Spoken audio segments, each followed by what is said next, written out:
কিছু একটা করতেই হবে। আমার মাথাটা গরম হয়ে যাচ্ছে। গোপালের মতন রাজসভার ময়লাকে যতক্ষণ না ফেলা যাচ্ছে ততক্ষণ আমার মাথা জ্বলন্ত কয়লা হয়েই জ্বলবে। পণ্ডিত মশাইয়ের মাথায় একটা বুদ্ধি আছে মন্ত্রী মশাই। আপনি যদি সেই অনুযায়ী উঁচির কাজ করেন তাহলে বেটা গোপালের কপালে দুর্গতির সীমা থাকবে না। এই কি বুদ্ধি, কি বুদ্ধি? আপনি বরং এই ব্যাপারে পণ্ডিত মশাইয়ের সাথে একবার আলোচনা করে নিন। আমি চলি, কেমন? আমি চলি। হ্যাঁ হ্যাঁ, এসো এসো এসো এসো।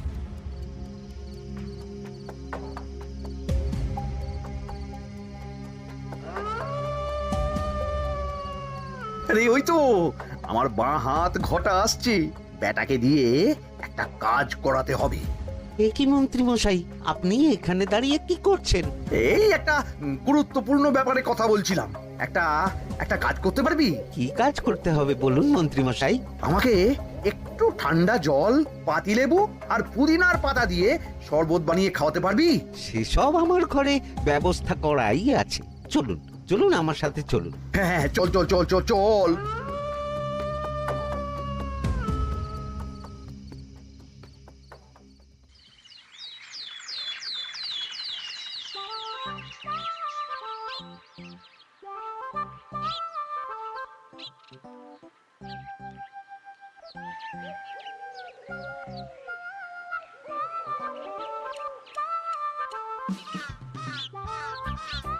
কি ব্যাপার পণ্ডিত, এত গুম মেরে আছো কেন?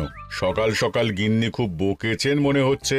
গিন্নির বাক্য সুধায় কান ভরে গেছে, আর কিছুই কানে ঢুকছে না। আরে দাঁড়াও দাঁড়াও পণ্ডিত, দাঁড়াও জ্যোতিষী। পণ্ডিত তো আমার কথা শুনতেই পেল না মনে হচ্ছে। তুমি তো দূর থেকে বলেছো, আমি তো বলেছি পাশ থেকে, তাতেও শুনতে পাইনি। কানের পোকা হলো নাকি?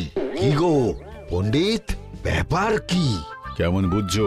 এ তো ভয়ানক কর্ণকোষ্ঠবদ্ধতার লক্ষণ। তুমি কচু বুঝেছো? আমার হয়েছে কর্ণগোপাল, তোমাদেরও হতো, কিন্তু তোমাদের দোকান কাটা বলে হয়নি। তুমি আমাদের অপমান করছো। তোমাদের অপমান বোধ থাকলে কোনো শব্দই কানে ঢুকতো না, শুধু একটাই শব্দ কানে বাজতো, গোপাল গোপাল গোপাল। এবারে রাজসভায় কিভাবে হেনস্থা হতে হলো মনে নেই?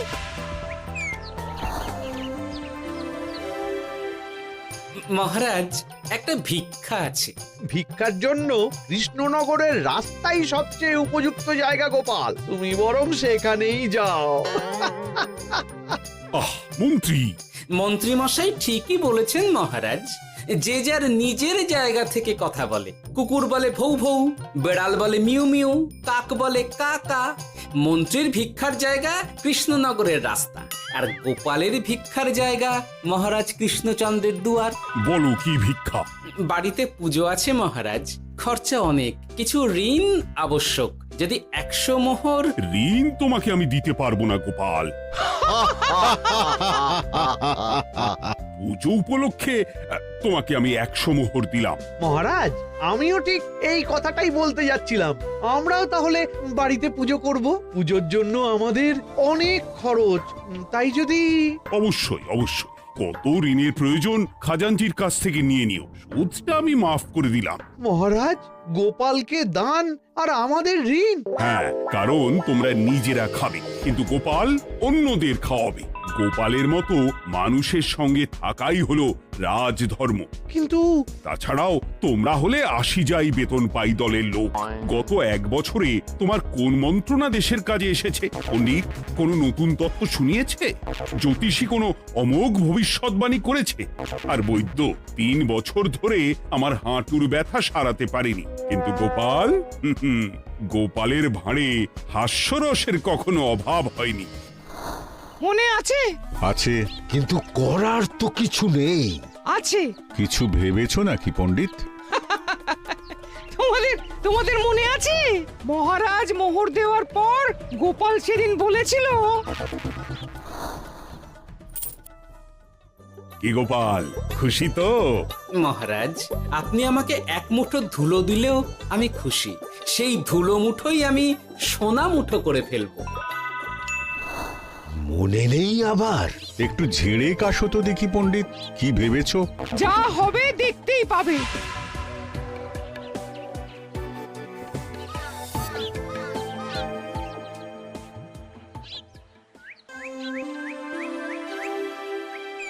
মহারাজের জয় হোক, মহারাজের জয় হোক। ওরে বাবা, এই যে সকাল সকাল চান করে ঠান্ডা লেগে গেল মনে হচ্ছে। মহারাজ, ওই কবি গান উপলক্ষে গত মাসটা আমি কৃষ্ণনগরের কোণে কোণে ঘুরে বেরিয়েছি। প্রজাদের মধ্যে একটা অসন্তোষ আমি লক্ষ্য করেছি মহারাজ। অসন্তোষ? আমি তো জানতাম আমার শাসনে প্রজারা সুখে আছে। সুখে তারা ভাসছে মহারাজ, কিন্তু একটাই অসুখ, তারা মহারাজের দর্শন পায় না। তারা মহারাজের পদধূলির জন্য আকুল হয়ে আছে, মহারাজের দর্শন পাওয়ার জন্য চাতকের মতো অপেক্ষা করছে। চিত্রকরকে দিয়ে চিত্র অঙ্কন করিয়ে বিলি করে দিলেই হলো।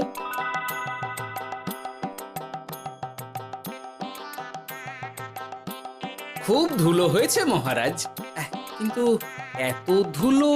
কালকের ঝড়ে ঢুকেছে। ঝাড়ুদার,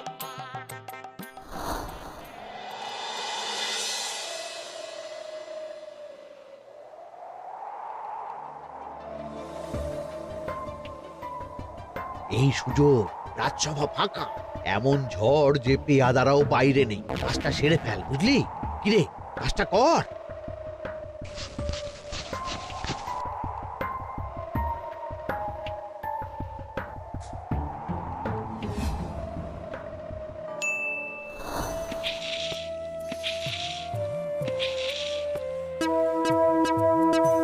এত ধুলো! উফ, মহারাজ, কাল ঝড়টা বড় সাংঘাতিক হয়েছিল। তা বটে। আচ্ছা গোপাল, তুমি বলেছিলে মহারাজ তোমাকে এক মুঠো ধুলো দিলেও সেটা সোনা হয়ে যাবে। এখনো সেই কথাই বলছি। মন থেকে বলেছিলে না মহারাজকে তেল দেবার জন্য? তেল দেওয়ার দায়িত্বটা তো আপনি নিজের কাঁধেই নিয়ে ফেলেছেন। আমি যা বলি সত্যি বলি। আজ যদি এই 4 ঝুড়ি ধুলো মহারাজ তোমাকে উপহার দেন, তখনও একই কথা বলবে? নিশ্চয়ই। মহারাজ, গোপালকে এই 4 ঝুড়ি ধুলো দেওয়ার হুকুম হোক। কি গোপাল, আমি তোমাকে যদি এই ধুলোর ঝুড়িগুলো দিই, তা থেকে সোনা আসবে নাকি? আসবে মহারাজ, মোহরের বস্তা আসবে। যদি না আসে, আপনি বলুন। তোমাকে কৃষ্ণনগর ছেড়ে চলে যেতে হবে। রাজি? আর যদি আমি পারি, তাহলে আপনাকে এই মন্ত্রীর চাকরি ছেড়ে দিতে হবে। কি রাজি? কি মন্ত্রী, রাজি? রাজি। গোপাল? রাজি মহারাজ। আচ্ছা, আর কেউ মন্ত্রীর পক্ষে বাজি ধরেছেন নাকি? হ্যাঁ, আমি আমি আমি আমি ও গোপাল এবার যে মরণ কুয়োতে ঝাঁপিয়েছে, সেখান থেকে আর উঠে আসতে পারবে না। পুরো থেকে মোহরের বস্তা আসবে, এ হচ্ছে গোপালের উন্মাদ রোগের শুরু। দেমাক দেমাক, মহারাজের পিঠ চাপড়ানি পেয়ে পেয়ে গোপাল ভেবেছে যে ও সব কিছু করতে পারে। এবার শুধু সেই দিনটার অপেক্ষা, যেদিন গোপালকে উল্টো গাধায় চড়িয়ে কৃষ্ণনগর থেকে বার করে দেব। এতটা নিশ্চিন্ত হবেন না মন্ত্রীমশাই। গোপাল গোপাল কিন্তু হালকা কথা ছুঁড়ে দেওয়ার লোক নয়। কি বলতে চাইছো পণ্ডিত? ওই 4 ঝুড়ি ধুলো থেকে মোহরের বস্তা আসবে? না, তা বলছি না। অন্য জায়গা থেকেও তো মোহরের বস্তা আসতে পারে। তার সঙ্গে ধুলো মিলিয়ে দিলেই কেল্লাফতে। গোপালের নিশ্চয়ই কোনো পরিকল্পনা আছে। গোপালের সব পরিকল্পনার গোড়া মেরে রেখে দিয়েছি পণ্ডিত। ঘটা আছে গোপালের পেছনে, আর ঘটা আছে গোপালের বাড়ির পাহারা। লুকিয়ে কিচ্ছু করতে পারবে না। আরে ওই তো বটা আসছে। বেল্লিক, উল্লুক, তোকে আমি জল বিছুটি দেওয়াবো। গোপালকে ছেড়ে চলে এসেছিস কেন? ছেড়ে আসবো কেন মন্ত্রী মশাই?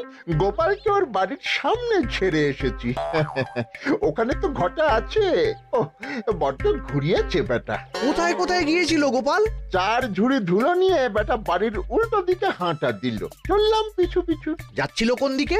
নদীর দিকে, কিন্তু গোপাল দাঁড়ালো যদুর বাড়ির সামনে। এই যদু হলো সেই লোক যে লোকজনের বাড়িঘর কেনা বেচা করে আর লোক ঠকায়। আগে রাজধানীতে থাকতো। বেটা রাজধানী থেকে এই কৃষ্ণনগরে পালিয়ে এসেছে, এখানেও লোক ঠকাচ্ছে, কিন্তু বেটা এত চালাক যে কিছুতেই ধরা যাচ্ছে না। এইরকম লোককে ধরাচ্ছে হাতে রাখা ভালো নয় কি মন্ত্রী মশাই? সে তো জানি, কিন্তু ওর ওপর মহারাজের কড়া নজর আছে। এখন ওর সঙ্গে সম্পর্ক রাখা খুব ঝুঁকি। যাই হোক, তারপর হ্যাঁ, তারপর যদু, যদু রে, গোপাল খুড়ো, আরে তুমি এখানে কি করছো? দেখতেই তো পাচ্ছিস ধুলো, তবে যে সে ধুলো নয়, মহারাজ কৃষ্ণচন্দ্রের পদধূলি। শুনিসনি বোধহয় এখন কৃষ্ণনগরে সবচেয়ে বেশি চাহিদা মহারাজের পদরেণুর। আচ্ছা, মহারাজের পদরেণু নিয়ে যাচ্ছ কোথায়? এই ছোট ছোট পুলিন্দায় ভরে কৃষ্ণনগরের প্রত্যন্ত জায়গায় যেখানে প্রজারা মহারাজের সাক্ষাৎ পায় না সেখানে বিক্রি করব। তোমার কি মাথা খারাপ? পায়ের ধুলো বিক্রি হবে? ওরে, গতবারে মাত্র 1 ঝুড়ি ধুলো 1000 মোহরে বিক্রি করেছিলাম, এবারে 4 ঝুড়ি। শোনো, তুমি আবার ঘুরে ঘুরে বিক্রি করবে কেন? তোমাকে আমি বরং 10 মোহর দিয়ে দিচ্ছি, তুমি আমাকে এগুলো দিয়ে দাও, আর বিক্রি করে যা হবে তোমাকে এই 40 ভাগ দিয়ে দেবো। ওই 10 মোহরে বদমাস যদুকে ধুলো বেচে গোপাল বাড়ির দিকে চললো। বাড়ির সামনে অব্দি পেছনে পেছনে গিয়ে তারপরে এই আপনাদের কাছে আসছি। বলিস কি রে, ধুলো বেচে 10 মোহর? ও মন্ত্রী মশাই, গোপাল তো একেবারে নাড়ি ধরে টান মেরেছে। গেল রাজসভায় এমন সুখের চাকরিটি গেল, এবার আবার রাস্তার ধারে গিয়েই বসতে হবে। এবার নবাবের দরবারে জায়গা আছে কিনা খোঁজ করি গিয়ে। ধ্যাত্তেরি, 10 মোহর আর 1 বস্তা মোহরের মাঝখানে অনেক রাস্তা, সেই রাস্তায় আমি লোক বসিয়ে রাখবো। আরে আরে, ওই তো তোমার ঘটা আসছে। এই, তুই গোপালের ঘরের পাহারা ছেড়ে এলি কেন? গোপাল নেই নেই নেই নেই নেই নেই।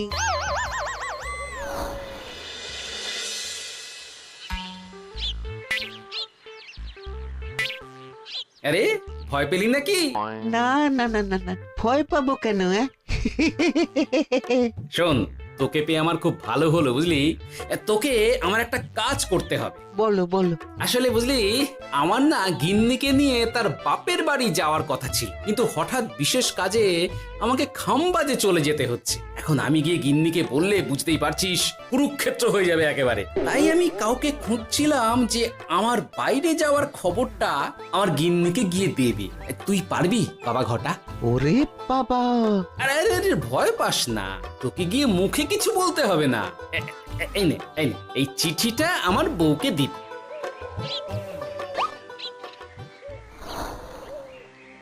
কৃষ্ণনগর ছেড়ে চুপি চুপি চলে যাচ্ছি, চালাকিটা দেখেছেন? ওসব চালাকি আমি তুড়ি মেরে উড়িয়ে দেব। কি করবেন? চারিদিকে আমি অশ্বারোহী গুপ্তচর পাঠাচ্ছি, গোপালকে কোনো চালাকি করতে দেব না।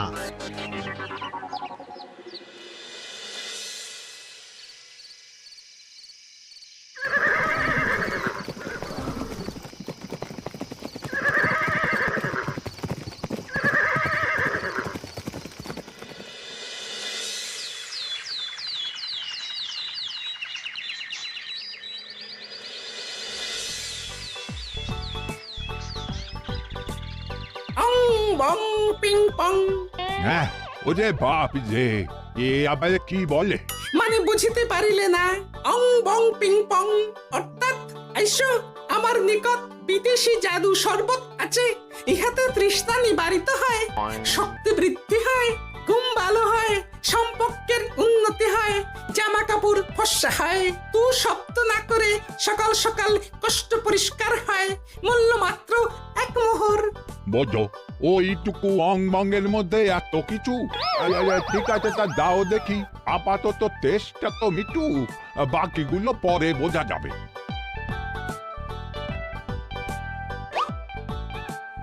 আহা, বড় ভালো খেতে তো। ঠং ঠং অর্থাৎ শক্তি বৃদ্ধি হলো।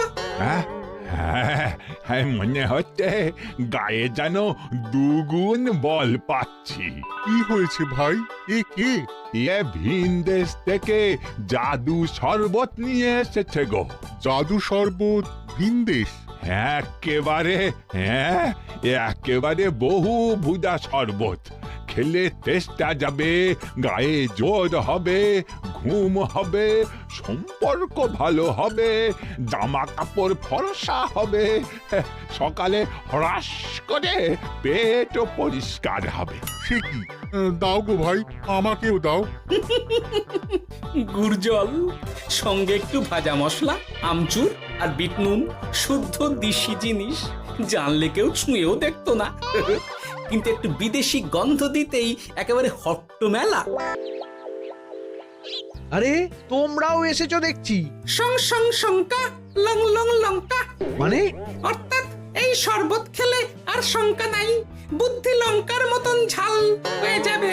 তারপর ডং ডং ডঙ্কা, টং টং টঙ্কা, ফাইন ফাইন, অর্থাৎ টাকা আসবে আমার কাছে।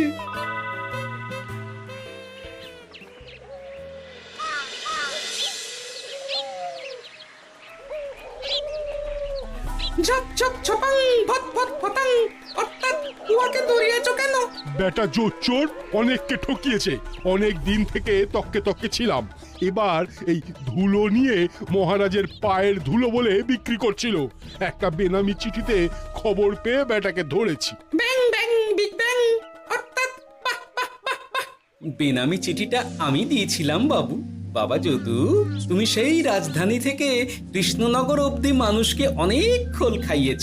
তুমি এতদিন ঘুঘু দেখে এসেছিলে বাবা, এবার গোপাল নামক ফাঁদটা দেখলে। কতবার বলবো, এইসব ধুলো আমি গোপালের কাছ থেকে কিনেছি। যা বলার ওই বিচারের সময় মহারাজকে বলবি। চল চল চল চল চল।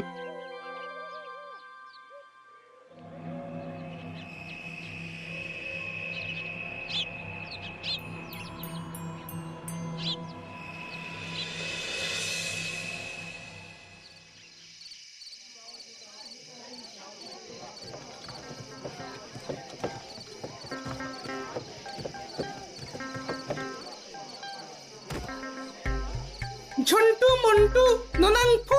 নাও ঠেলা। সাহেব বলে কি ফু দিয়ে দিতে হবে? কি বলছো সাহেব? বুঝতে পারছি না, কোথায় ফু দেব? ঝন্টু মন্টু ননাংফু। অর্থাৎ লবণ আছে? আছে আছে সাহেব আছে। কত লাগবে? ভান্ড ভরি আন্ডাকারি। অর্থাৎ যা আছে সব।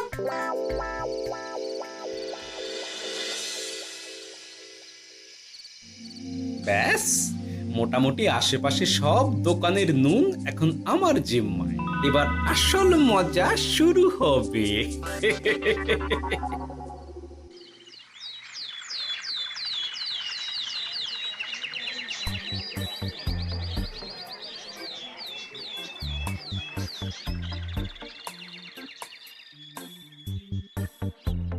নুন আছে? না হুজুর, গোটা কৃষ্ণনগরেই নুন নেই। ওই দেখো, পুরো রাজসভাই বাজারে জড়ো হয়েছে। শান্তামনা, শান্টু মন্টু। এ আবার কি বলছে রে বাবা? শান্তামনা, শান্টু মন্টু। অর্থাৎ জনগণ শ্রবণ করুন। নান্টু কান্টু, নুন কিনেবেন? আন্টু আন্টু, আসুন আসুন। আমার আমার এক সের নুন লাগবে। শান্টু, অবশ্যই 1 সের লবণ 10 মোহর। 1 সের 10 মোহর? 10 মোহর লইবেন না লইবেন না? না, নেব না। উত্তম উত্তম, গান্ডা পিণ্ডে ঢিসুম ঢিসুম। অর্থাৎ তাহা হইলে নুনের বদলে গৃহিণীর প্রহার ভক্ষণ করুন। আমাকে 1 সের নুন দিন। আমাকেও আমাকেও। নুন ছাড়া বাড়ি ফিরলে গিন্নি ঘর ছাড়া করবে আমাকে। শুনলাম কৃষ্ণনগর থেকে নুন উধাও। আছে মহারাজ, আছে। কৃষ্ণনগরের সব লবণ আমার নিকটে আছে। 1 সের 10 মোহর। এত দাম? দাম তো হবেই মহারাজ। লবণ ছাড়া রান্না কেমন হবে ভাবিয়া দেখুন। ঠিকই বলেছ, রাজপাকশালেও তো রান্না বসেনি। 100 সেরের মতন রাজপ্রাসাদে পাঠিয়ে দাও। 1000 মোহর দিয়ে দাও।